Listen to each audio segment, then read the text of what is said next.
Ruth Chepngetich busted. Are you surprised?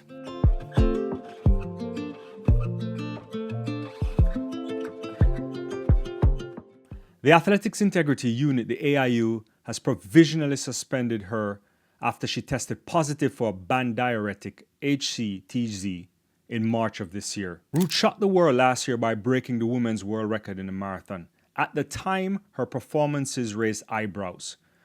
She sliced nearly 5 minutes off her personal best, running 2:09.56, a time that many experts felt was simply too good to be true. In fact, her performance after the meet triggered so many responses that the press conference was a bit of a mess. And at that time, you kind of felt sorry for her because she was answering a bunch of questions, not directly pointing to her as a cheat, but to Kenya at large. Because as we all know, a number of athletes over the last how many years have tested positive. And if you go back to 2018, she ran 2 hours 18:35. And then between 2022 and 2023, she went 2:14 and 2:15. And then this remarkable 2:09.56. There's plenty of factors, as we all know, that contribute to improved performances. She's a seasoned athlete. You expect some improvement, perhaps not this great of an improvement, but there have been a lot of advancements in distance running. The sports science has improved. Better shoes, optimized fueling with gels, things like bicarbonate loading, all of that, you expect the athletes to get a little bit better. The competition also improves. But her time was a serious drop, and it raised a lot of eyebrows. I have 3 things. I don't want to rehash the statistical thing about whether or not she's capable of dropping these times. I think we kind of know it was fishy from the beginning. Now we have to get to the seriousness of this issue here. So one, kudos on the Athletics Integrity Unit for catching her. Whether they did a targeted thing, we won't know. They will never say. But the key thing that we have to get down to, and the 3 things that I am interested in, is first, a diuretic in this situation is often used as a masking agent to hide the presence of other performance-enhancing drugs. So number 1, what is she taking? And we need to find that out.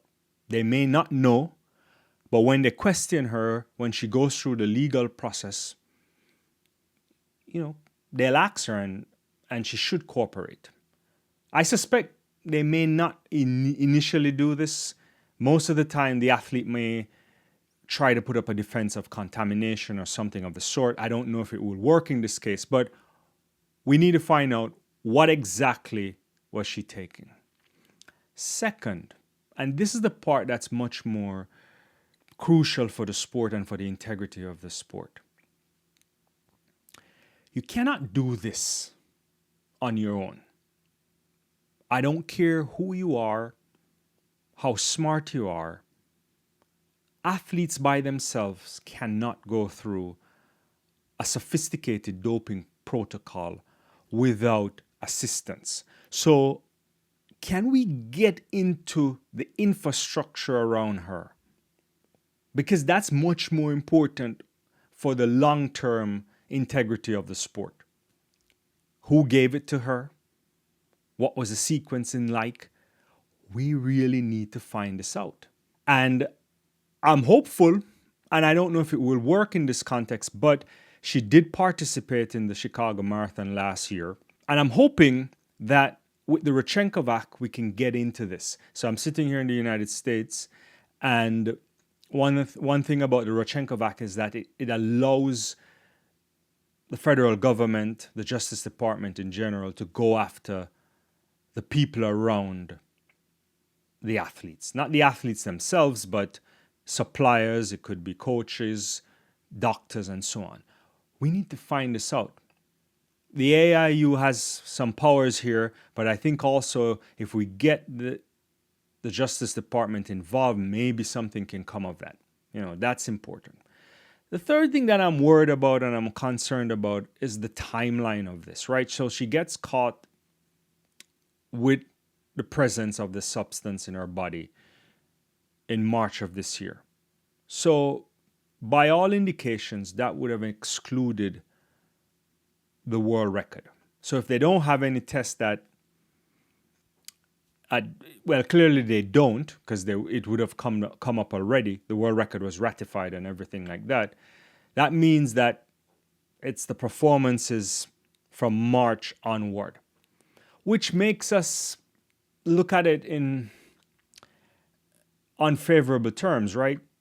Because it's possible that if she were to go through this process and serves a suspension of 2 to 4 years, depending on how it works out, assuming that she doesn't get off, then the world record remains.